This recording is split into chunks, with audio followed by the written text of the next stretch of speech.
The world I once knew is gone.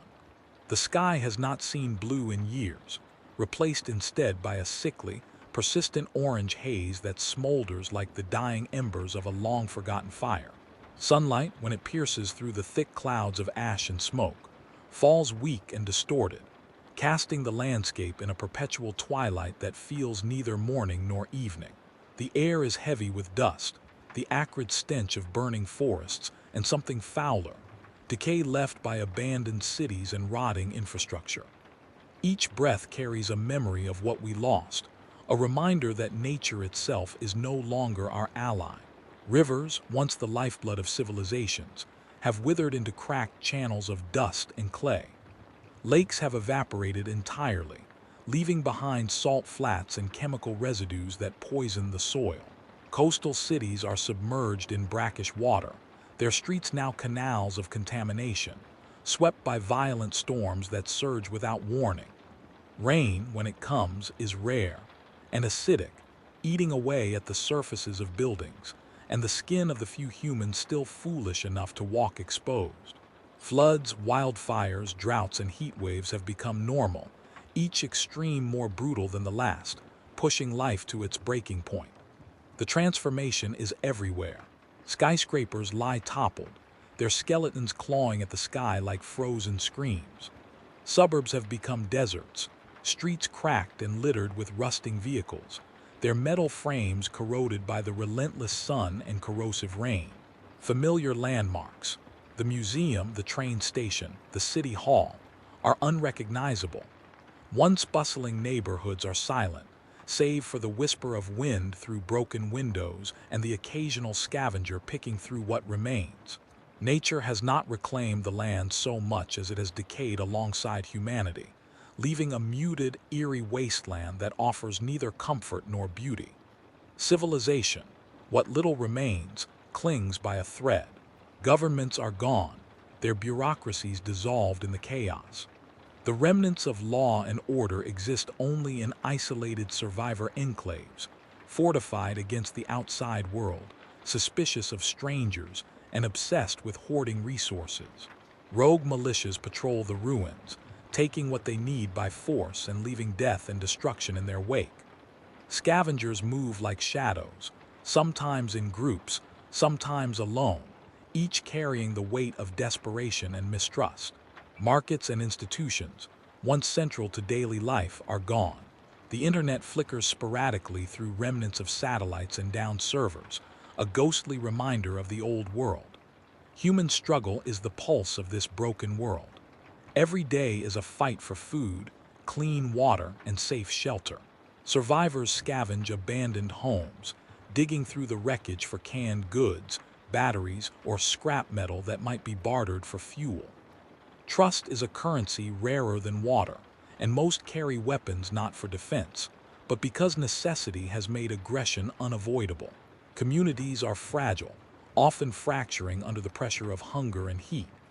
Those who manage to survive do so because they've adapted, harvesting rainwater when it comes, rationing scraps, and knowing which areas are safest to travel at night.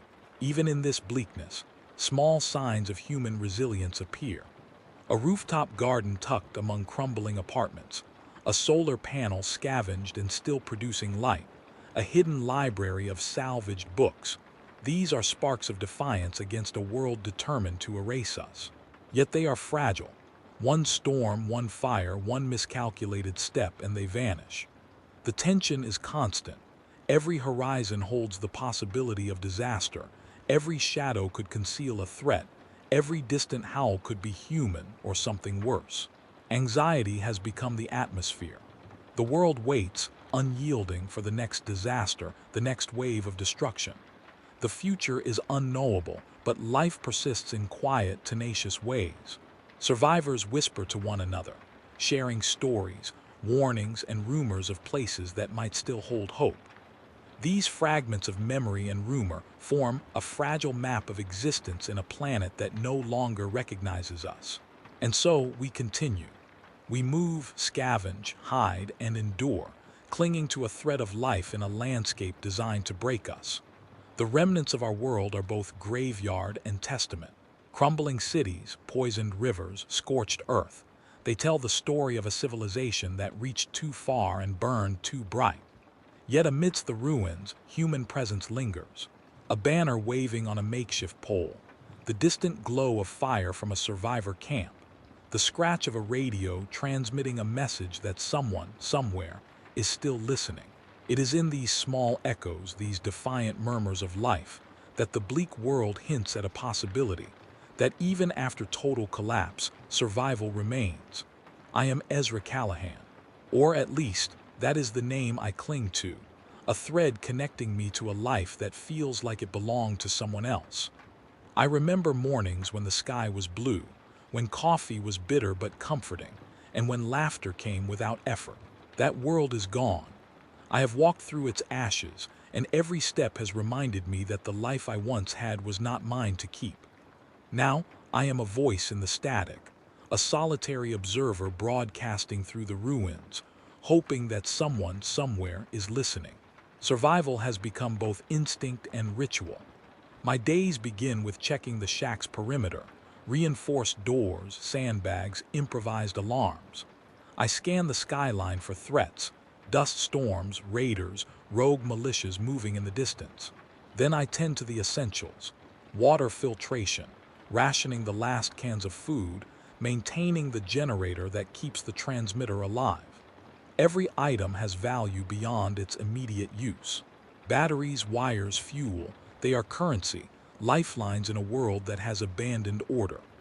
I carry a backpack at all times, stocked with what I can salvage. A small first aid kit, a flare gun, a handful of protein bars, a journal, and a pen that has lasted longer than any human companion. I travel often, scavenging for supplies, always keeping one eye on the horizon. The streets are no longer streets, they are graveyards and hunting grounds. Cars lie overturned and rusted. Buildings are hollow shells, their skeletal structures casting long shadows over the cracked asphalt. I move cautiously, knowing that at any moment a storm could strike or a group of desperate humans could appear, their motives as lethal as the environment itself. I have learned to trust only the land, the wind, and the patterns of survival that experience has burned into me. But survival is not enough. There must be a reason to keep going, a purpose beyond the simple act of breathing. For me, it is the radio. Every day, I broadcast to the scattered remnants of humanity, my voice carrying across the static, through ruined transmitters, and into the unseen pockets of life that persist. I share information about safe zones, impending storms, contaminated water sources. Sometimes I tell stories, fables, fragments of the past, anything that reminds listeners they are not completely alone. The static is my companion, the microphone my confidant. When I speak, I remind myself that even in this fractured world, connection is possible. Hope is fragile, but it is the one thing I refuse to let die. I have lost too much to give up entirely. My family, my wife Leela and our son, Jonah, did not survive the first wave of wildfires that swept through the city. I remember the heat, the smoke, the screams that haunted me for months. I remember the guilt for leaving them behind when I fled to survive. Their absence is a constant ache, a reminder that life is fleeting and cruel. Yet even in that grief, I find a stubborn spark. The memory of their laughter drives me to preserve what little remains of humanity. If I can keep broadcasting, keep offering guidance, I honor their memory. I have faced betrayal too. I once joined a small survivor group, seeking companionship and safety in numbers. At first, there was hope, laughter, a sense of shared purpose. But scarcity breeds desperation. One night, a conflict over water turned deadly. I barely escaped, carrying with me both the physical and emotional scars of that night. I learned that humanity, stripped to its barest survival instincts, can turn against itself in an instant. Since then, trust has been a fragile commodity. I am cautious, measured, and always aware that kindness can be weaponized. Yet I am not hardened entirely. Small acts of human connection still reach me, fleeting but powerful. I have watched a child share her last piece of bread with a stray dog. I have seen an elderly man tend a rooftop garden for neighbors who cannot reach it. These moments are brief and rare, but they remind me that survival is not only about avoiding death, it is about preserving our humanity. I cling to these glimpses, storing them in memory like precious water in a cracked jar. The radio shack is my sanctuary, a place where I can reflect on both the world outside and the one inside me. I write notes, keep logs, and document patterns of storms, resource scarcity, and human movement. Every broadcast is carefully crafted. I speak slowly, deliberately, my voice calm and steady even when the world outside threatens to rip itself apart. Listeners may not hear the tremor beneath the words, the subtle undertone of fear, but I know it is there. It is honest, real, human. Night brings its own dangers and reflections. Shadows lengthen, and the wind carries distant cries, sometimes human, sometimes animal, sometimes something unidentifiable. I lie awake, listening to the silence punctuated by the occasional hum of the generator. Memories surface unbidden. Jonah's small hands gripping mine, Leela's smile, the ordinary comfort of a world that no longer exists. I think about the people who are still out there, surviving, hiding, searching. Are they like me, haunted and driven by hope? Or have they surrendered entirely to despair? In these moments, I confront my own limitations. I am alone, fragile, and fallible. I make mistakes, miscalculate risks, misjudge trust. Yet I endure because giving up is not an option. Survival is not a passive act. It is a continuous, conscious choice. I wake, move, broadcast, and repeat, each action a testament to resilience. I measure days not by sunlight or time, but by what I manage to preserve. Water, food, radio signals, fragments of hope. Even amidst this bleak reality, I harbor dreams. Perhaps one day the rumors are true. There are enclaves where water flows freely, where soil can still sustain life, where humans have begun to rebuild. Perhaps one day I will not merely survive but witness humanity rising again, fragile but persistent. Until then, I am a voice in the storm, a chronicler of decay, a keeper of faint lights. They told us the rain would come back. For a dozen broadcasts, I repeated that old, stubborn hope like a prayer, until the sky betrayed us again. Now I say it differently. The rain we remember is gone. Not absent by accident, but altered, stolen by decades of heat and greed. The air remembers coal and concrete and the slow poisoning of aquifers. The sky remembers the soot we shoved into it. The crisis isn't a single event anymore. It's a stacked series of failures. Drought, heat waves, saltwater intrusions, and storms that arrive with the force of a small war. Each one strips another layer of what we thought was permanent. For 3 years, the river that split the city has been a cracked bed of clay. The reservoirs hold crusted mineral rings where fish once navigated. Farms that fed millions are browned-out skeletons. Seed banks, some private, some public, were looted or burned during the early months of collapse. The soils that farmers coaxed with sweat and patience are baked hard now, their microbiomes destroyed by chemical runoff and heat, unable to hold moisture even when rain falls. The result is not simply less food. It is a new geometry of scarcity where the old maps no longer apply and every route to survival narrows. We measure time differently. Seasons no longer predict storms, they predict disasters. A heat dome will set in and linger for weeks, baking the last reservoirs and caking the land with salt. Then, when the atmosphere finally unloads its exhaustion, it does so all at once. Colossal convective storms that tear off roofs and dump acidic water into the basements where survivors hide. The oceans have warmed, which means storms suck up more energy and spin faster. Sea level rise has pushed salt into coastal aquifers, leaving wells bitter and undrinkable. Where freshwater once pooled, there are now brackish puddles and the smell of rot. Science used to call some of these things feedback loops. Now we feel them. I can explain the mechanics because explaining helps me hold panic at bay. Heat increases evaporation. Warmer air holds more moisture, but the jet stream, warped by rapid Arctic warming, get stuck in long waves, so dry zones stay dry and wet storms stall for days over the same place. Higher sea surface temperatures feed hurricanes with extra energy, making them larger and more damaging. Melted permafrost releases methane and other greenhouse gases, accelerating warming in a way that no single policy can catch up to. These are not distant theories anymore. They are the equations we live by. Numbers ceased to comfort me long ago, but the patterns are obvious.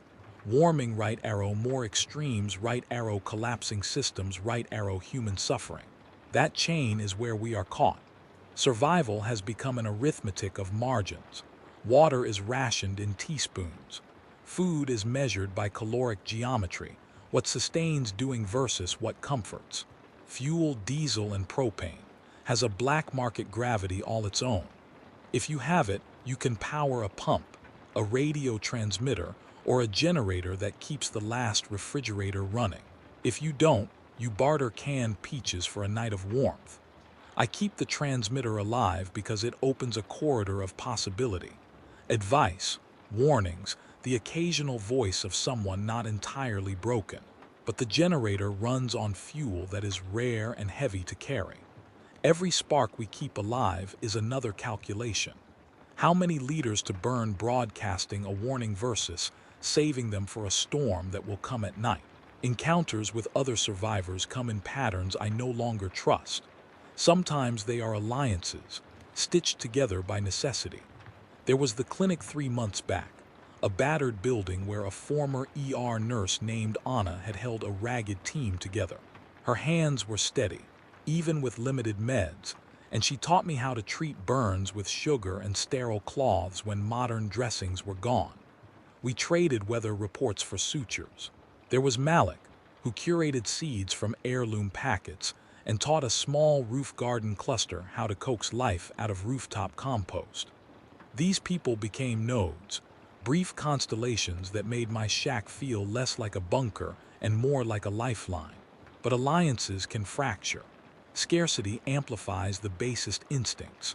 I watched a trading post dissolve into blood over a barrel of diesel, people I had bartered with the week before turning to knives. Raider bands are clever and mobile. They use stolen ATVs, improvised armor, and a code of violence that leaves no room for mercy. Militias claim territory with flags sewn from faded logos of companies that once sponsored sports teams. They enforce their law with machine guns and a currency of fear. In one settlement, I met a man who called himself a lieutenant of a militia. He had books on governance and no patience for the weak. He told me to leave and I left, but the memory of his eyes, civilized, tired, and hungry stays. Survival is harder each day because resources are finite and feedbacks are not linear. A day without water does not simply make you thirsty. It reduces your ability to work and reason, which increases the likelihood of conflict and disease, which then consumes more people and compacts the demand for fewer resources. There are secondary effects. Clinics without sterile water cannot treat infections. Crops that are salted by storm surge are useless, forcing longer distances for food. Migration routes funnel people through choke points where disease and violence spread faster than help. The infrastructure that once diffused shocks, supply chains, public health systems, disaster relief, has collapsed or become a patchwork of private, volatile actors. Without that buffer, systemic shocks feel existential. We are also running into the limits of adaptation. Humans can adapt by changing behavior, by shifting planting seasons, conserving more or moving, but adaptation costs. Moving tens of thousands of people to higher ground costs fuel and planning and political will, all of which were eroded before the stove of crisis burned hotter. And even when communities adapt, they face new limits. Droughts that last years, soils ruined by salt, the disappearance of pollinators. The natural systems that underpin agriculture and life are fraying. You can plant drought-resistant seeds until your hands blister, but if the mycorrhizal networks beneath the soil are dead, crops fail no matter how much sweat you invest. The constraints I face are immediate and personal. My water filters clog with mineral scales from salt intrusion. Activated charcoal filters, which one buys or improvises, only stretch so far. I once hauled a solar still, rudimentary but effective for a single person, but it yields milliliters where we need liters. Food is a mosaic of scavenged cans, dried legumes, and the occasional small animal trapped in a net. The generator needs fuel. The radio needs both power and functioning vacuum tubes that are almost impossible to source. Medical supplies are limited to what I can scavenge. A few antibiotics, some analgesics, a roll of gauze. When a child in a nearby camp took a bad fall and fractured his arm, we splinted with wood and hope, and the fever that followed reminded all of us how fragile the line is between recovery and loss. Actionable measures become lifelines, practical and brutal in their simplicity. If you find an old well, don't trust the taste, test and filter. Boil water if you can. If fuel is scarce, use a solar reflector to concentrate sunlight on a black pot and cook. Construct a solar still from clear plastic and a bowl. Condensation breathes life into a few precious ounces. Collect dew at dawn with cloth, rub it over vegetation and wring it into a container. Follow animal tracks at first light. Birds leave traces that point to water or green patches. For food, rotate caches so pests don't find them. Keep containers up off the ground and sealed. For fuel, insulate shelters to retain heat rather than burning more than necessary. Layered blankets and window coverings reduce energy needs. For safety, avoid main roads where raiders patrol. Move at dawn and dusk when heat is less punishing and eyes see differently. These are not romantic tips. They are the difference between making it through a night and being one more body left in the dust. There is also the scientific hygiene. Understand the local contamination. Where storms flooded urban areas, they pushed chemicals into lowlands. If you find bright green algae in a puddle, don't drink from it. Cyanobacteria blooms are common now. Avoid stagnant water after storms. Mosquitoes breed, carrying new waves of disease. If a zone was near an old industrial plant or a nuclear facility, watch the signs. Dead vegetation, animals avoiding an area, or a metallic taste in the water. Geiger counters are rare, but people have improvised thresholds.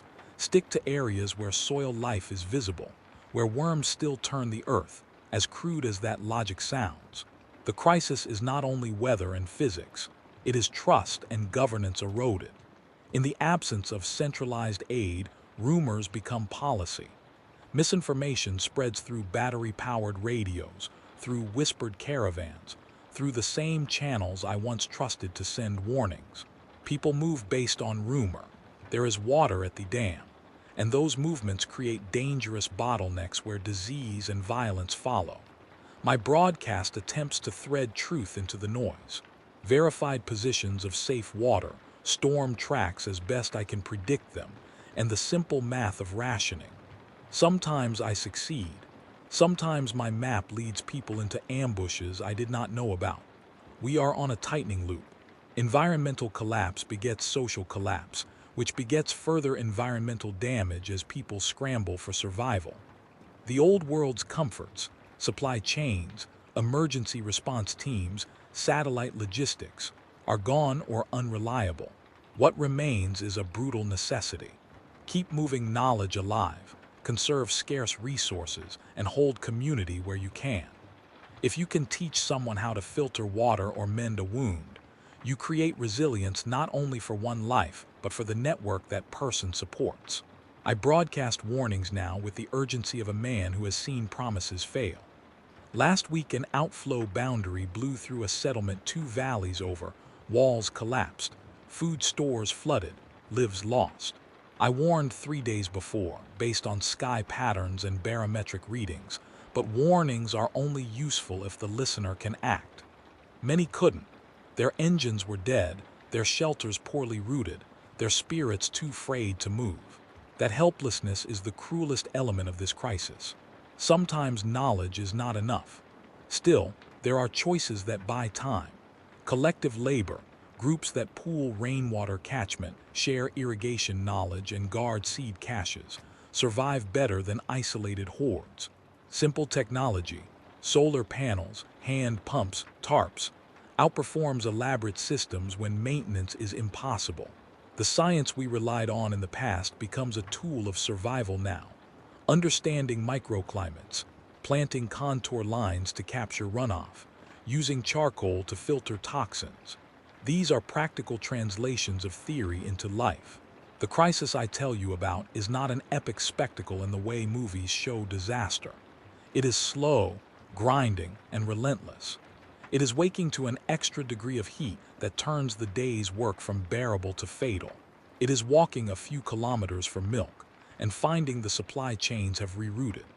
It is the quiet terror of listening to a child cough at night without antibiotics.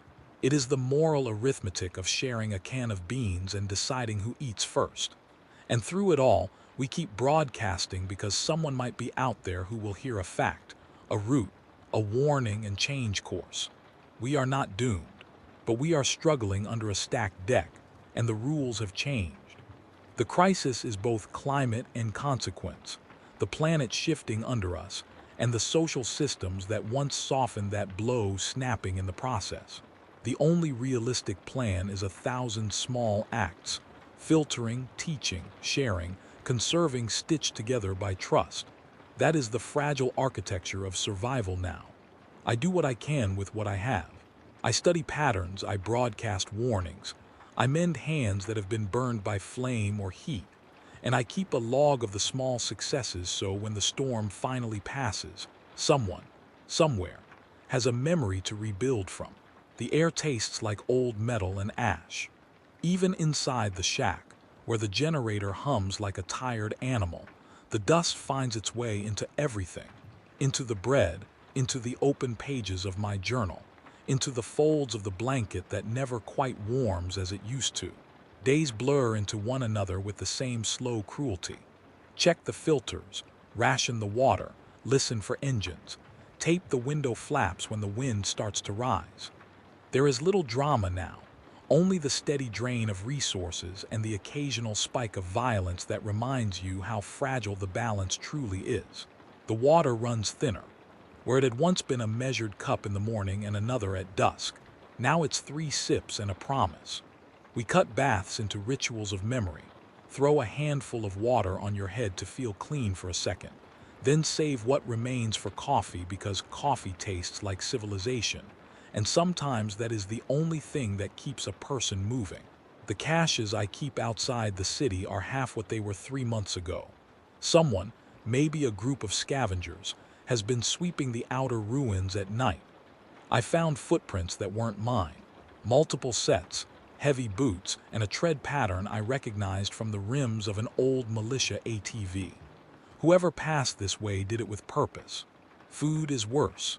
The bars of protein and the packets of powdered milk that lasted so long are dwindling. I barter with what I have. Weather updates, the occasional medical tip, electronic parts I managed to strip from a gutted radio tower. Simple things become trade goods. A repaired water pump nozzle will buy you a week of canned meat. A clean bandage will get you an hour of safe company. I am careful with trade because every exchange is a risk. Introducing a leak in trust can cascade into violence. Raiders have changed their tactics. Early on, they were opportunists, individuals or small packs that took what was easy. Now they are organized. They work like a predator pack, cutting off supplies, herding movement into choke points, then taking whatever fails to run. They use intimidation as a weapon. Skulls and banners line the approach to their territories, messages inked in whatever paint they can find. Once, a trading caravan I had counted on to bring batteries arrived as a burned-out pile of metal, the persons who had been with it long gone. I found a child's sock nearby and the smell of smoke. That image is a bruise on my memory. This is the season when rumors spread like wildfire. The drought produces them the way dry brush produces sparks. One flake of hope, and suddenly the land is ablaze with travelers chasing it. They come over the radio, voices ragged and clinging to the edges of sanity. Bluewell, Greenhold, Northlight. Names like contraband, too good to be true. Most are lies, misdirections birthed from desperation. But every once in a while, a rumor has teeth. It started as a call on frequency 4.5 that I almost didn't tune into. Static, then a voice not cracked by panic but by weariness. Someone who sounded like they had a plan. They spoke of a place north of the industrial ridge, where an aquifer still runs, where a collapsed municipal treatment plant, some genius or someone who cared enough, had been rigged to filter brackish input. They called it Haven.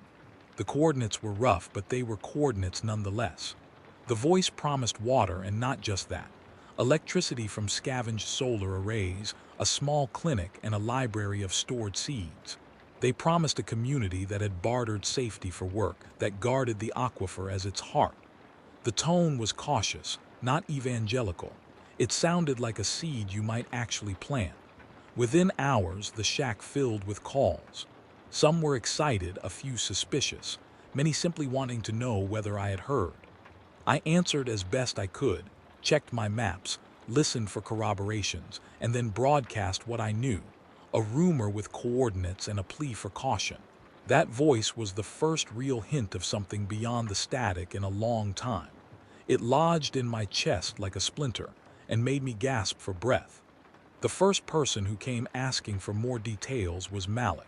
He had found me because of the rooftop garden I had traded advice to him about. He always had seeds folded into his jacket like contraband, and a way of making talk feel like oxygen. He wanted to go north. So did Anna, the nurse from the clinic who had once stitched my palm and given me cheap coffee that tasted like life. They had reasons beyond mere curiosity. Malik wanted a place to plant without salt in the soil. Anna wanted medicines that weren't dwindled to the last pill. They believed that bonds could be rebuilt from shared labor. But the more seasoned folks, people who had seen caravans fold into ash, warned that Haven could be a trap. There are places that advertise salvation to lure in desperate people, and then harvest them for labor, bodies, or information. In other regions, militias have set up what they call sanctuaries that demand fealty in exchange for a ration of water. Once you sign yourself to them, freedom is a memory. The cognitive dissonance is heavy. Hope is a buoy and a leash. The moral calculus is ugly. If Haven is real, it could mean salvation for many. If it is false, the trip could be a slow march toward death. I talk these things through on air because broadcasting helps me separate rumor from strategy. I map the terrain as best I can. Ridgelines to avoid, old riverbeds that might still hold shallow springs, abandoned pumping stations that might be repurposed. We discuss travel methods, move at dawn and dusk to avoid the heat and the eye of snipers, skirt the main roads where raiders stash traps, cache supplies at intervals along the route, travel light but carry the essentials.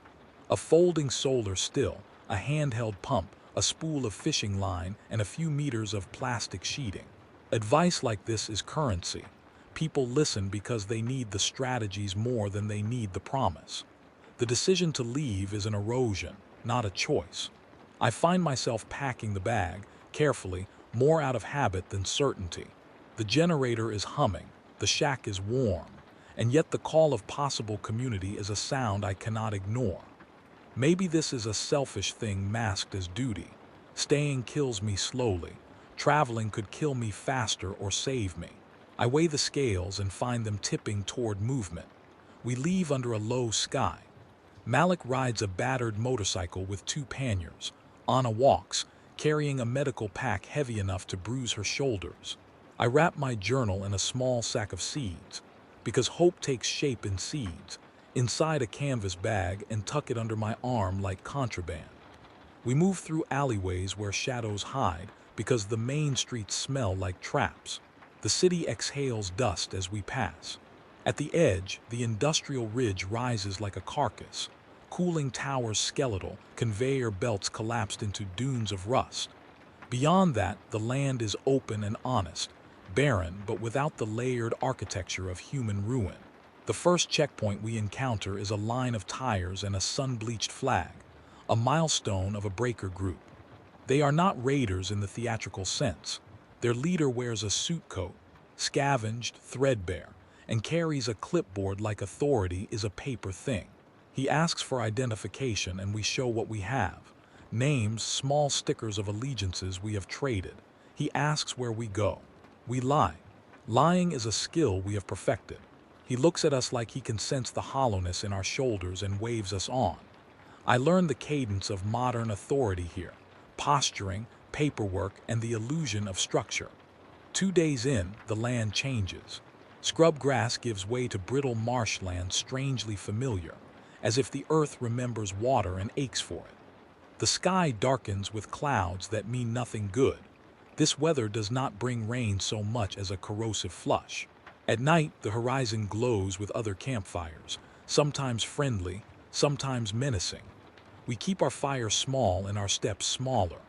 I sleep with one eye open, one hand on the old flare gun that sits like an ugly ornament by my sleeping pad. We encounter other people on the road. A woman with a child, their eyes wide and raw, offers us a boiled carrot, one thing peeled and given with reverence. We accept. Small kindnesses are currency too. We pass a makeshift memorial of stones arranged around a cracked guitar, a reminder someone chose to remember a life with music. Each such sight is a rebuke to the idea that everything is lost. Then the raiders find us. They don't ambush with artillery or theatrics. They are clinical about it. We hear the engines before we see them, a rumble like a waking beast. They form a spread across the road, armored plates gleaming with scavenged metal.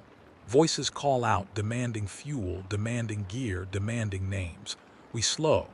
The leader, younger than I expected, snarls questions like a man sampling a menu. He wants our food. He wants our water. He wants our radios.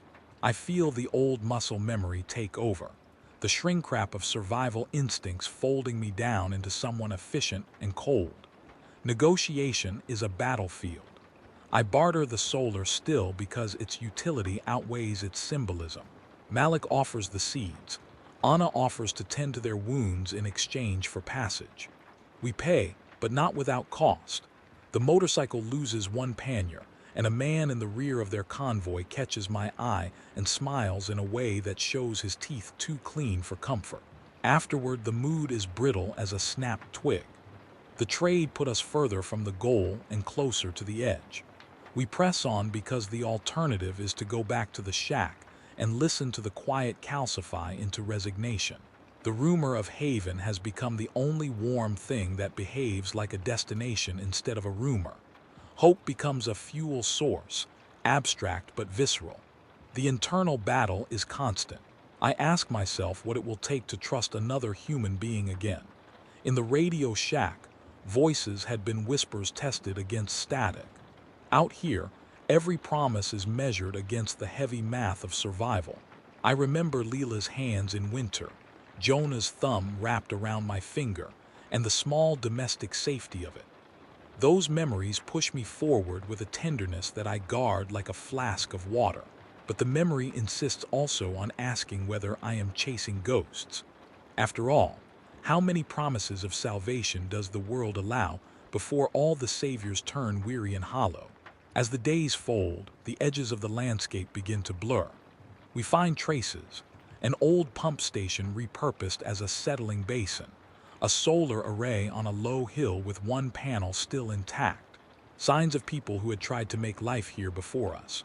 We also find warnings, a circle of bones laid out like a claim marker and a flayed cloth tied to a sun-bleached post. The land speaks in bones and in kindnesses.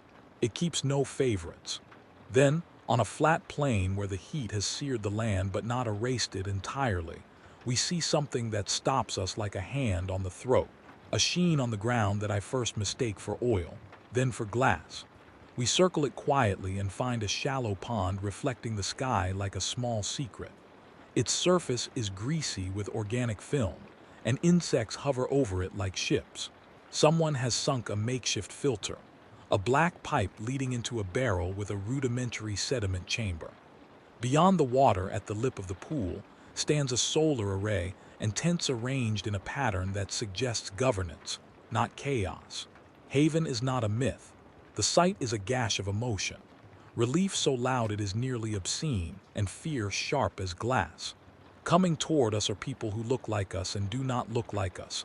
Faces browned by wind, hair braided with scavenged wires, eyes that measure with caution. One of them raises a hand, a universal gesture that is also a test. I speak into the radio because that is what I do. I send sound out into the static, a careful, measured description of what we see. My voice is steady while my heart is not. Malik clutches the seed sack. Anna tightens her hands on her pack. The road behind us is long, and the road ahead is the most dangerous thing we have confronted so far. A community that might be salvation, or a cleverly constructed snare. We approach slowly. Every step is a negotiation between hope and the hard-earned lesson that nothing is simple anymore. The people at the pond watch us with a mixture of interest and suspicion. A child runs forward then stops, measuring our faces like a judge trying to decide what verdict the world will deliver.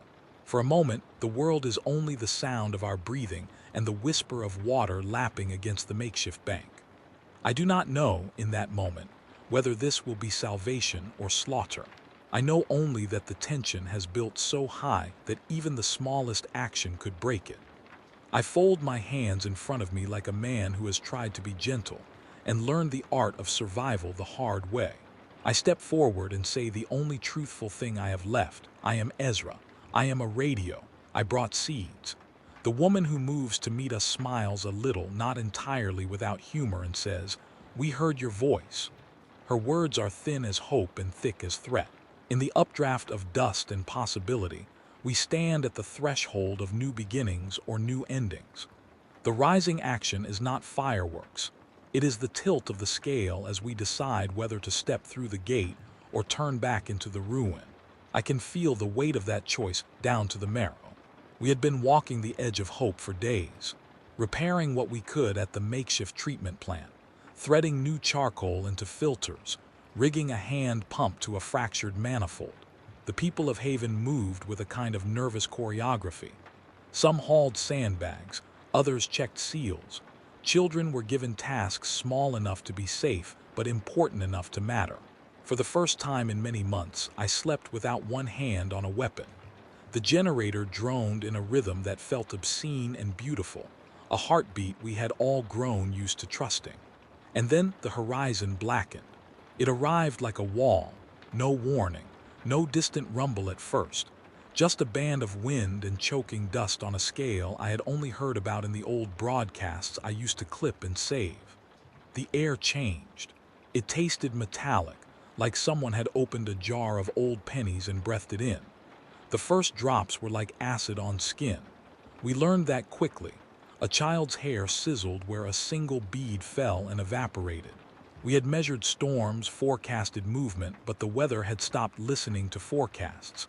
It had started improvising. "Secure the intake," Anna shouted, her voice small against the roar. She was already moving, hands steady despite the heat and the fear. Malik was at her side, cursing softly as fittings slipped and seals tore. The pumps, our brittle little heart, sputtered as grit clogged the inlets. The solar array, the fragile steel teeth we'd scavenged and wired together, chittered under the storm's assault. We had maybe hours, maybe minutes to protect what we had made. Then the raiders came. I heard them first on the far edge. Engines like beasts, a dozen of them swallowed by wind and dust. They didn't come quietly. Their plan was brutal in its straightforwardness. Wait for a storm to mask their approach, then take advantage of the chaos to roll through and take the pump, the fuel, the food. They thought a storm would be our ally. They were wrong. I saw the leader before I knew his name, a young man with eyes too bright for a ruined world, a grin that was not a grin. He ran a hand over a jagged rifle like he was reading a book. He shouted words that were more theater than negotiation. "Water for work. Give us water, or we take it and burn what you can't carry." The people of Haven were not contenders for a cinematic last stand. They were gardeners, mechanics, teachers, people who had learned to build life from scraps. Still, they moved like a single organism when threatened. Walls and trenches became quicker than they should have been. Molotovs, simple bottles wrapped in cloth, were passed to hands that had never held weapons before. Unfamiliar strength rippled through them. Fear made weapons of both the desperate and the principled. I understood the arithmetic of this moment in a way I couldn't stand explaining on the radio anymore. We had two critical resources left: a finite cache of fuel, enough to run the generator and the makeshift sterilizer for a handful of hours, and a supply of repair materials to patch the filters, not rebuild them.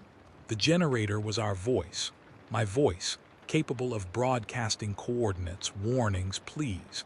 It had threaded other survivors to us in brittle, life-saving lines. The pumps were our blood.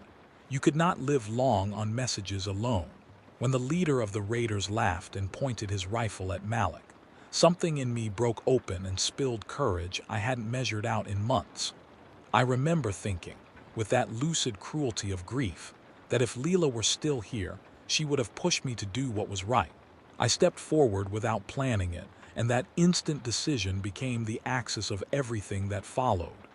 "Listen," I called, because radio had trained my throat to speak. "We don't have to die for this. Take the generator, take the radio, let us keep the pumps. Take whatever you want beyond these pumps. Turn around." It was a bargaining gambit, one of those cold trades the desperate practice. Give up hope to save lives. I could hear the calculus in their faces. The leader's grin faltered. He spat.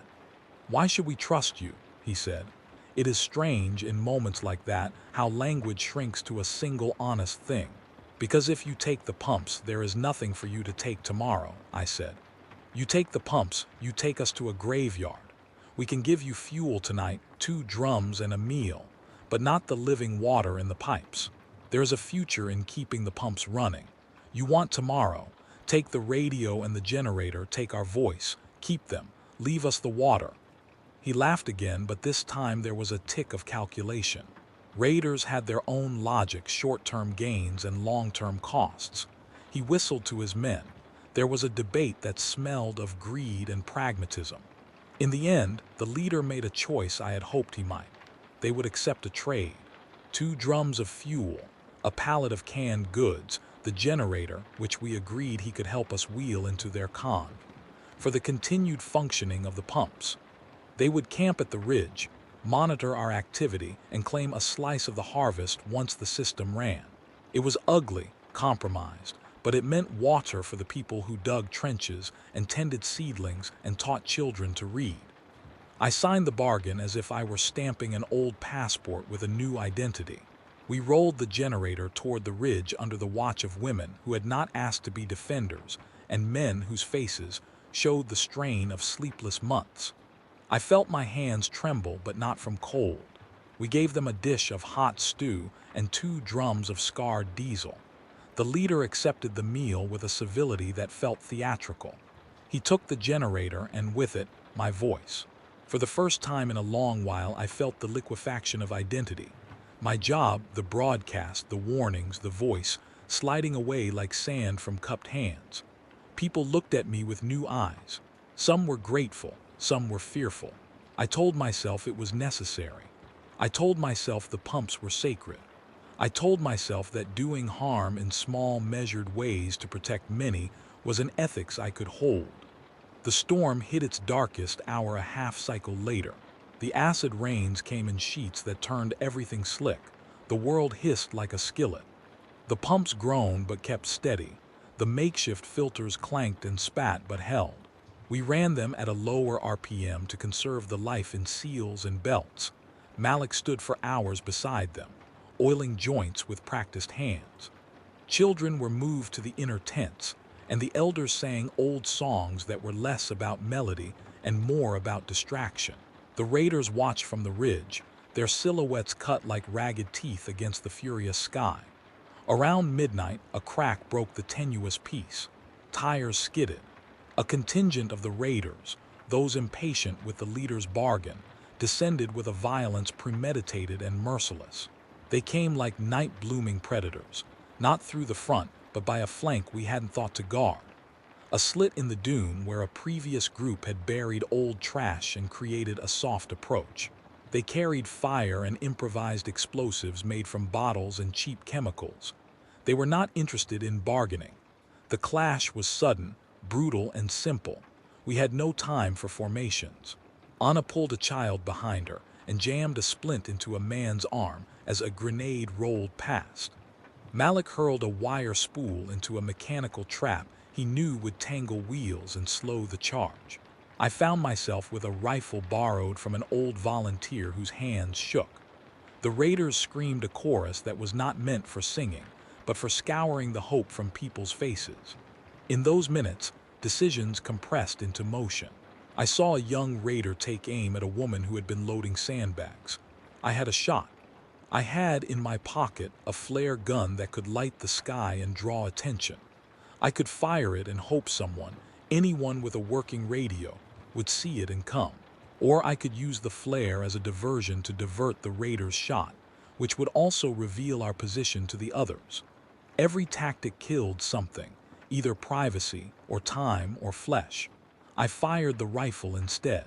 My bullet found its mark, and the young raider went down with a stunned sound that was almost apologetic. The moment stretched and then shortened.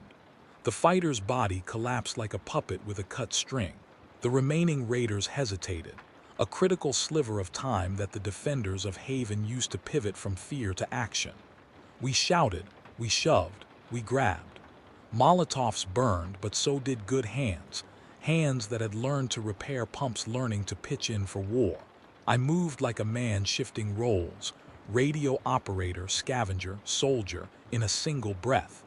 The fighting blurred into a tidal scuffle that lasted an eternity and a minute. We lost people, we gained others. The price for the generator and the temporary truce had been our first true battle. When the smoke thinned and the rain diminished to a poisoned drizzle, the raiders retreated, some carrying their dead and their wounded. Their leader stood at the ridge and watched us with an expression I could not read. Then he smiled, all teeth and calculation, tucked the generator under his arm, our voice, our outreach, and his convoy vanished into the dawn. We were left with mud and bodies and a pumping system that had survived but was limping. We had water, for now. In the quiet that followed, sitting on a rock with my hands black with grease, I felt the cost of choices bloom in my chest. I had given away the generator, my capacity to warn others, to map storms, to summon help. I had fired a bullet, something I had promised myself I would never do unless there was no other way. I had bartered the one tool that made me more than a man with scars. I had chosen to keep the pumps and sacrifice my voice. The reckoning that night was not immediate catharsis. It was a slow, temperate grief. For the people we lost, for the child whose hair had been singed, for the knowledge that our radio, the way we had stitched distant ears to our small life, was now in someone else's hands. Yet as the first buckets of clean water flowed and mouths filled and children drank and slept with bellies heavy for once, a small thing unearthed inside me that felt like permission. The world does not honor choices, it only tests them. You must make them anyway. I had chosen to keep people alive. I had chosen physical sustenance over broadcasted instruction. It was not a perfect decision. It was not moral in any tidy way. It was, instead, a human calculation made under wind and threat and lightning and heat. In the morning, we would be tired. We would be scarred. We would be alive. I walked to the edge of Haven, where the raiders had retreated, and called out, not into a microphone, because my voice would not carry far without the generator, but into the air that still tasted like metal. We kept the pumps, I said, and my voice cracked off into the skeleton of the industrial ridge. We kept the water. Someone laughed, a wet, relieved sound that carried more than any transmission ever had. Malik came up behind me and put his hand on my shoulder. You gave them the radio, he said. You did what you thought would save more than you could alone. And in that cramped forgiveness, in that muddy, bleeding horizon, I understood a truth I had been dragging like a heavy sack behind me for months. Survival was not always about broadcasting to the whole world. Sometimes it was about the one place you could tend, about choosing to be the damn pump keeper for a little while longer. I had expected to feel annihilated when the generator left. Instead, I felt hollowed, yes, but also rooted. We would find a way to get the voice back. We would trade, we would plan, we would attempt the audacious work of reclaiming a machine of outreach. For now, the pumps pulsed, and people drank. That was enough to tilt the scale from despair to something dangerously like hope. The storm had tested us and taken from us. But it had also revealed that when the world gives you a terrible choice, the answer is made in the place where you can still do the most good. I had chosen that place. The night ended not with a triumphant broadcast, but with a small chorus of sleepers breathing easier than they'd breathed in months. I sat with them on my hands, feeling the residue of gun smoke and rain in my hair, and for the first time in a long time, I let myself believe that survival could mean staying, not always moving. The morning after the storm smelled of burned rope and wet iron. Mud crusted the soles of our boots, and the sky was a thin, tired gray that promised nothing but more of the same. We counted first. Bodies, wounds, lost tools. The ledger of what the night cost us was written on skin, and in the quiet of children who would not wake for chores, because their small bodies had drunk more water than they had in months and were finally, for one day anyway, sleeping full. The pumps still breathed. That was the first miracle and the first responsibility. They wheezed and clicked, parts picking up where panic had left off. Malik and two others sat with grease-smeared faces, tracing slow, precise motions to coax seals into life, to replace belts with braided leather stolen from an old tractor. The filters were clogged with a film of organic rot and industrial dust from the storm. We spent the morning scooping, rinsing, and settling. Three-step patience for water that tastes faintly of metal and hope. Each emptied basin earned a cheer that sounded almost indecent after the night we'd had. We had water. We had wounds. We had a generator somewhere on a ridge with a leader whose teeth looked too clean. In trade, we'd kept the life in the ground pumping. In loss, I had given away my voice. The generator's absence felt like an amputation at first. I missed the hum in my bones, the way a broadcast stitched distant lives into ours. I missed the argument of the airwaves, the small confirmations that someone beyond the ridge had heard a warning and moved because of it. But something else filled the hollow. The sound of children laughing as they splashed their faces, the thud of a ladle against a pot as soup was dished out, the steady footfall of people who had places to be and tasks that mattered. Hope, I learned, does not always arrive as revelation. Sometimes it arrives as routine resumed. We established a rota. 2 for pumping, 2 for filters, 2 to guard, 2 to teach. I found myself training hands instead of shaping broadcasts, showing a woman how to check the filter's charcoal layer, teaching a teenager to listen to the pump's rhythm and hear the bearings warn before they seize. I kept a ledger now in the same journal that had charted storm fronts and rumors, seeds given, hours on pump duty, names of those who worked through the night. The ledger was small governance, rudimentary, human, and necessary. The cost of the bargain with the raiders was visible in small ways. The ridge watchers came down twice a day to take their share, a measured drum of fuel, a percent of produce. They left us alone mostly, but the shadow of them shaped our nights. We learned to schedule harvests and water runs around their patrols, to hide the most valuable items in caches dug under roots where their dogs wouldn't sniff, and to practice negotiation as a daily skill. How to look like you are offering freely when really you are buying a little more time. Guilt made a shape in me that I could not easily name. The bullet I had fired did not feel like a hero's weapon. It felt like the blunt instrument of a man trapped into an act. I had killed, briefly, to protect. The young raider's eyes had gone wide with a kind of 4-second shock that was harder to scrub from memory than the acrid taste of the storm.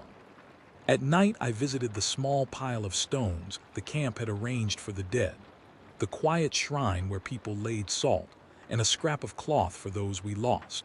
I placed a scrap of a torn radio wire on the pile, not because it belonged to the dead, but because the wire had been part of the thing that once made me whole. It felt like an apology and a promise at the same time. The children adapted fast. They always do. We rationed lessons in the morning. How to mend a torn irrigation line, how to make a simple sediment trap, how to sew a pouch to keep seeds dry. They learned not only by being told, but by watching. Malik adjusting a valve, Anna dressing a wound with practiced fingers. The cracked concrete at the edge of the treatment basin became a classroom. They asked bluntly and curiously whether the man on the ridge would come back to take more. I did not lie. I told them what I knew. Sometimes men leave, sometimes they return. The truth is small and harsh, but the small and harsh truth builds stronger muscles than a lie does. Nature did not heal in the dramatic way storybooks promise. The larger systems, the oceans, the faraway forests, the ice, kept behaving like injured beasts, slow and unpredictable. But there were micro-returns. Where the water flowed and pooled, green pushed up like defiance. Algae gathered at the margins in a sickly green film, and insects began to reappear in cautious numbers. Birds came in to drink and left like they had never really left at all. A scatter of feathers and sound that felt profoundly surplus to recent months of silence. We watched a small patch of reeds take root near the outflow. Malik swore he saw a frog one morning and insisted it was an omen. I allowed myself to believe him. This fragile patchwork of recovery brought new vulnerabilities. Standing water breeds not only life but disease. We tested for blue-green algal blooms. We boiled and treated more carefully than we had before. The water's taste carried a faint chemical note from the storm's runoff, so we rationed uses. Drinking and cooking first, washing second, cleaning last. The balance of health was decisive. Every infection was potentially fatal because the clinic's antibiotic supply was shallow. We set a rule: no second-rate wounds. If a child cut themselves deeply, we pulled 3 people from planting for the day to ensure clean dressings and fever checks. It was exhausting, but it saved lives. Socially, the camp changed. The bargain with the raiders forced us into a new kind of diplomacy. We appointed 3 emissaries to meet the ridge patrols on neutral ground to hand over the agreed ration. I chose Malik because he keeps his temper and has a way of making barter feel like a transaction between humans rather than predators. I chose Anna because her authority as a healer gives her a kind of immunity. People are reluctant to challenge a woman who keeps their children alive. I chose myself last because I did not trust myself yet to perform civility without my temper, without the memory of that young man's fall surfacing like a bruise. The generator was not simply gone, it was a lesson. Without it, our networks thinned. We could no longer warn distant valleys of incoming storms. We could not amplify a call for help if a caravan broke down. But something else happened in the vacuum. People spoke to one another more. Where we had used radios to replace face-to-face counsel, we now used legs and voices. There is a slowness to that method, but it is stubbornly human. I walked more, met other camps, took messages, smoothed small disputes. The barter routes that had been virtual and brittle now hardened into steps and trails marked with cairns and tied flags. I thought about the voice I had given away. I thought about how desperately I missed its reach, and how strangely glad I was to wake to the sound of someone coughing less loudly because their fever broke. The generator would be returned, or it would not. If not, we would trade, we would rebuild, or we would teach someone in the camp to use the old parts to fashion an amplifier. The loss pushed me to invent new ways to spread knowledge. A hand-drawn map pinned on a board by the basin, a schedule of rain watchers, and a rota for signal flares, for true emergency only. We practiced the flares until they were no longer accidents and became tools. At dusk, we set a small fire, and the elders told stories that were less about what had been and more about what we might do. The tailies had a different cadence now, less nostalgia, more instruction. We named the paths on our map. The red way, the route raiders favored, the green ferry, the soft ground that held water, the old line, a former railway converted to a footpath. Names make things knowable. Knowledge makes them manageable. The children sang, and the song's words were stitched from old songs and new facts. How to find dew, how to read wind, how to keep a seed dry. My role, I realized, had shifted. The radio had once given me a stage. Now the stage was the pump and the practice of hands. I was still a chronicler, but my chronicle was practical. Logs of filter changes, dates of storms observed, lists of who could repair what. My journal felt heavier and more honest. I wrote down the names of those who died, not as a ledger of loss, but as a directory to honor. Where their tools were, who would assume their duties, and which seed caches we would protect for their children. The future remained jagged. The raiders might return in force. The storms would come again. The soil would not forgive us quickly. But the camp had learned an essential lesson: to build resilience in small, human increments rather than in the myth of a single grand fix. We had not saved the world.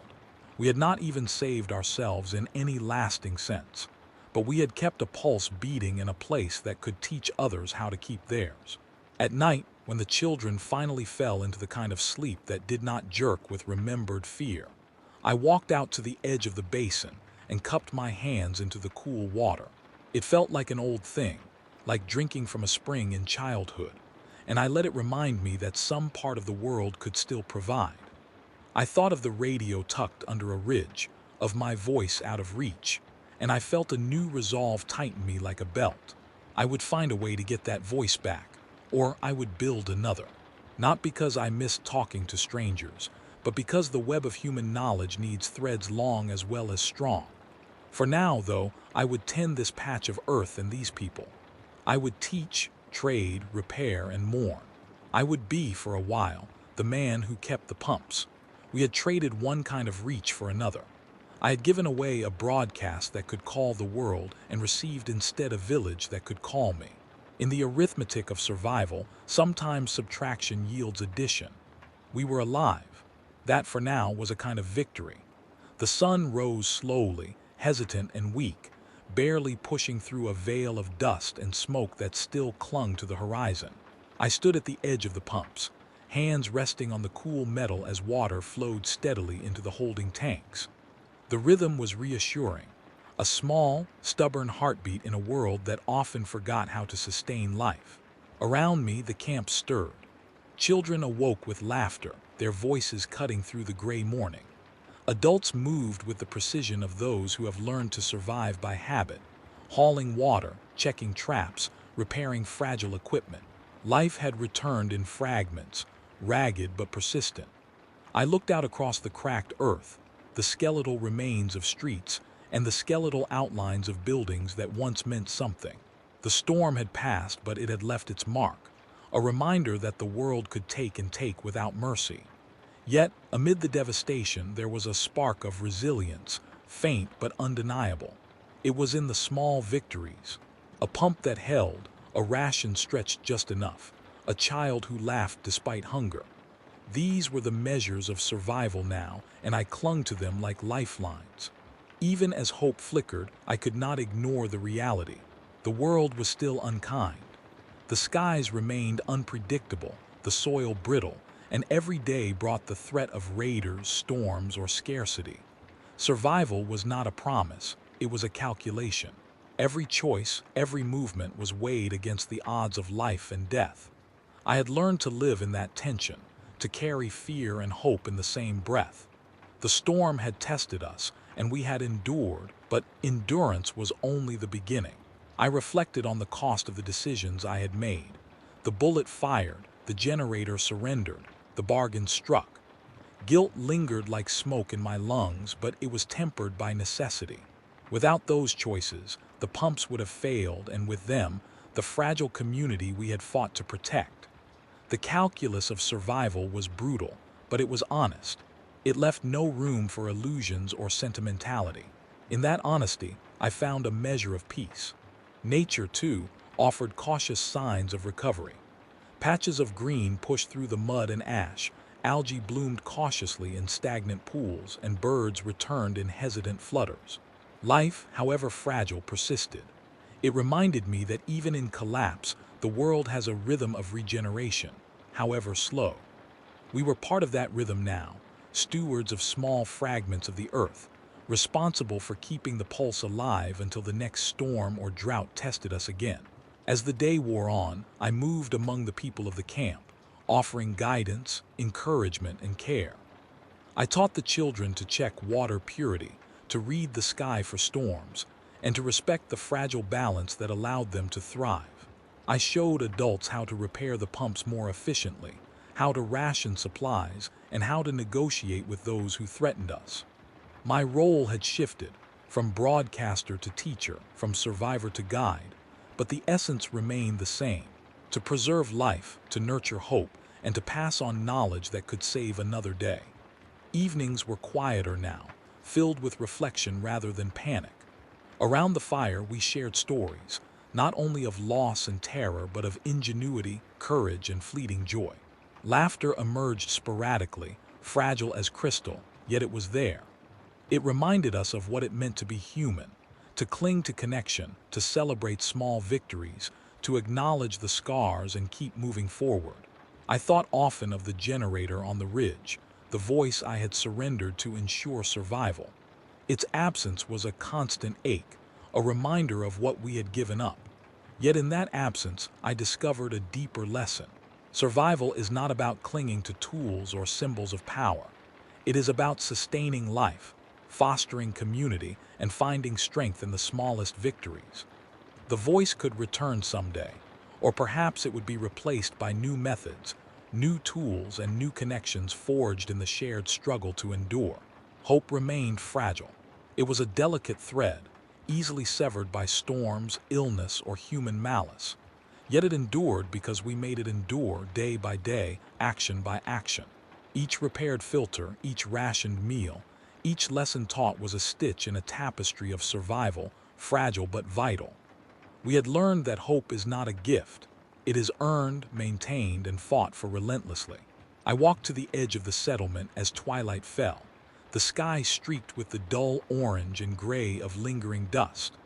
I cupped my hands and let water flow through them, cold and clear, a small miracle in a world that seemed to forget how to provide. I thought of the people who would rely on this water tomorrow, the children who would drink deeply, the adults who would wake to another day of toil and vigilance. The world remained dangerous, uncertain, and unforgiving. But as long as water flowed, as long as hearts beat, survival was still possible. And so I speak now, not over the radio but in the quiet of reflection, to anyone who might hear. Survival is not a tale of grandeur. It is measured in fragments, in choices made under duress, in the small victories that sustain life for one more day. Cling to what is human, care for each other, protect what is fragile, and never underestimate the power of a single act of perseverance. The world may have been broken, but within its fractures, there is still space for hope. I do not know what tomorrow will bring. Another storm may rise, another scarcity may threaten, another confrontation may test our resolve.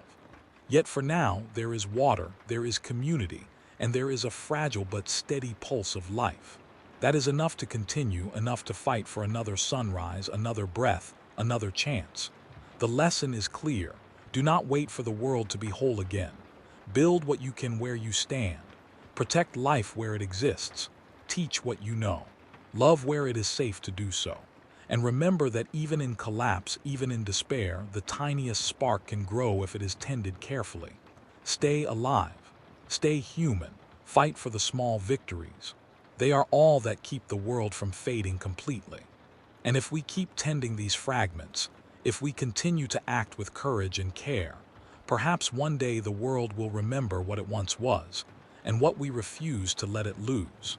We are here, we are breathing, we are surviving, and that for now is hope enough.